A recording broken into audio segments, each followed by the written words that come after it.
Hello everyone, welcome back to my channel.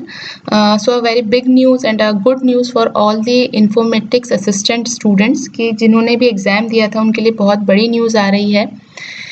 Alok sir जो कि RSSB के chairman हैं, उन्होंने कल ट्वीट करके बताया है कि जो हमारी सूचना सहायक भर्ती थी उसके अंदर जो पहले से पोस्टें उन्होंने बता रखी है उसके अंदर 685 पदों की बढ़ोतरी की गई है। तो पहले जो हमारे पद थे वो कितने थे हमारे पहले 2730 पद थे और अब इसमें बोर्ड को सरकार से अनुमति मिल गई है 685 पोस्टों को बढ़ाने की। तो अब हमारे ये पोस्टें बढ़ के टोटल हो गई हैं 3415 पोस्ट हो जाएंगी ये जब ये पोस्टें 685 बढ़ा देंगे और इसकी बोर्ड को सहमति मिल चुकी है। तो जल्दी ही ये आपके पोस्ट है यहाँ पे 3415 पोस्टों के बेसिस पे आपका एग्जाम का रिजल्ट आउट होगा।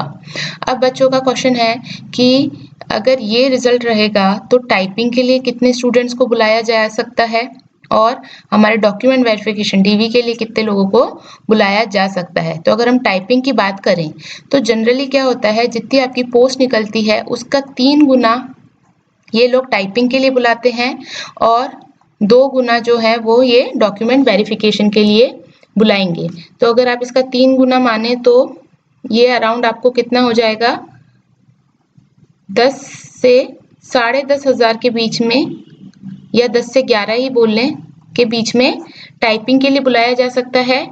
और अगर डीवी की बात करें तो डीवी में कितना हो जाएगा, ये 7,000 से 8,000 तक के बीच में बुलाया जा सकता है डीवी के लिए।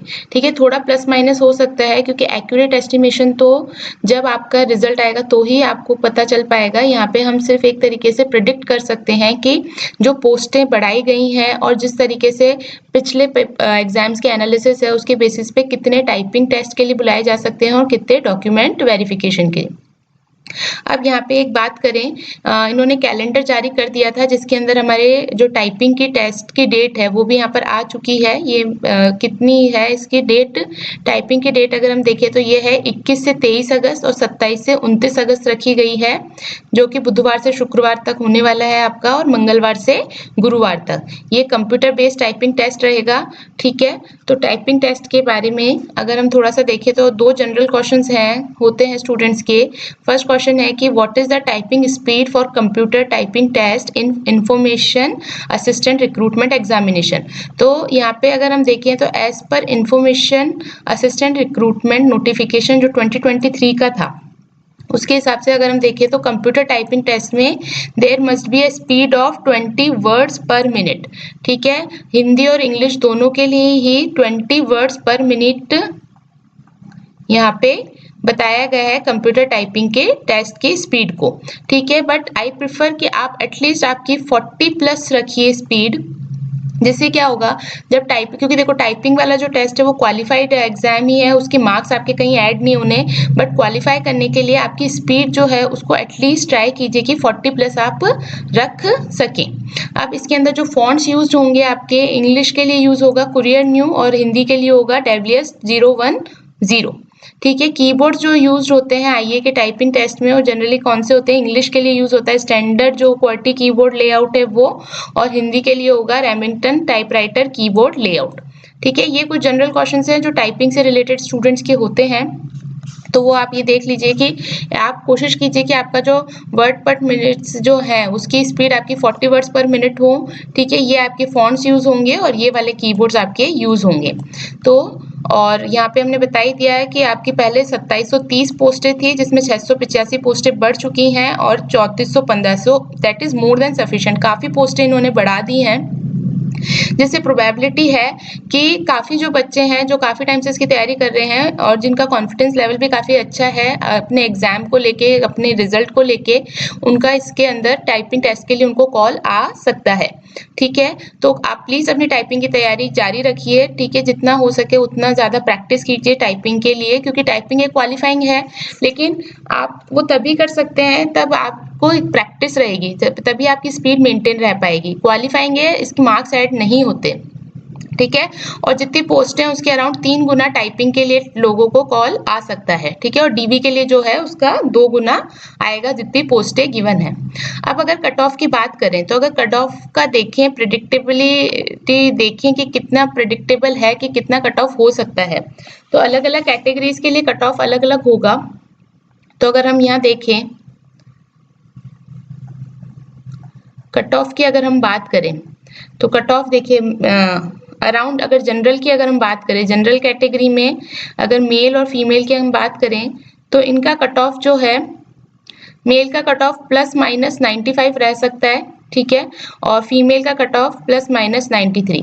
प्लस माइनस यहाँ मैं इसलिए लगा रही हूँ, इससे ही इसके आसपास का ही कुछ कट ऑफ होगा, तो प्लस माइनस में हो सकता है। देखो थोड़ा बहुत 19-20 का अंतर होता है, एग्जैक्ट जो एस्टिमेशन है वो अभी आपको कोई नहीं बता पाएगा, वो जब आपका रिजल्ट आएगा। और रिजल्ट का प्रोबेबिलिटी है कि रिजल्ट आपका 20 जून से पहले आ जाएगा मोस्ट प्रोबेबली, ठीक है।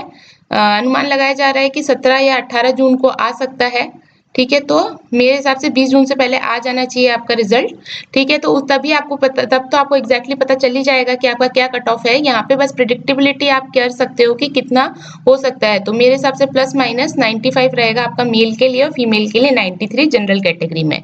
ओबीसी की अगर हम बात करें तो ओबीसी के अंदर 94 तक हो सकता है मेल का, और फीमेल के लिए आपका 90 के अराउंड जा सकता है। इसके बाद अगर हम एमबीसी की बात करें तो मेल का जो है वो आपका 83 तक जा सकता है, ठीक है। और फीमेल का जो है 80 तक जा सकता है। अगर हम एससी की बात करें तो एससी के अंदर आपका जो मेल कैटेगरी है उसका 84 के अराउंड जा सकता है और फीमेल का आपका 82 के अराउंड। देन अगर हम एसटी की बात करें तो एसटी में आपका मेल जो कैटेगरी है उसका आपका 82 के आसपास रहेगा, ठीक है। और फीमेल जो है उसका आपका रहेगा 80 के आसपास। इसके बाद अगर हम बात करें ईडब्ल्यूएस की, ठीक है, इसके आसपास ही रहेगा। तो जरूरी है मतलब बढ़ भी सकता है और कम भी हो सकता है, बट कुछ 1-2 नंबर जो है या तो बढ़ सकते हैं या कम हो सकते हैं, बट इसके अराउंड ही होने वाला है। तो आंसर की में अगर आप मैच करके देखें तो आप थोड़ा सा आइडिया लगा सकते हैं कि आपका कट ऑफ के कितने पास हैं, आपके जो मार्क्स आ रहे हैं वो। मेल की अगर हम बात करें ईडब्ल्यूएस में तो वो 91 के आसपास हो सकता है ईडब्ल्यूएस में, और फीमेल जो है उनका 90 के आसपास रह सकता है। इसी तरीके से अगर हम बात करें हमारी जो टीएसपी कैटेगरी है, टीएसपी कैटेगरी में अगर हम जनरल और ओबीसी सेम ही होता है, ठीक है।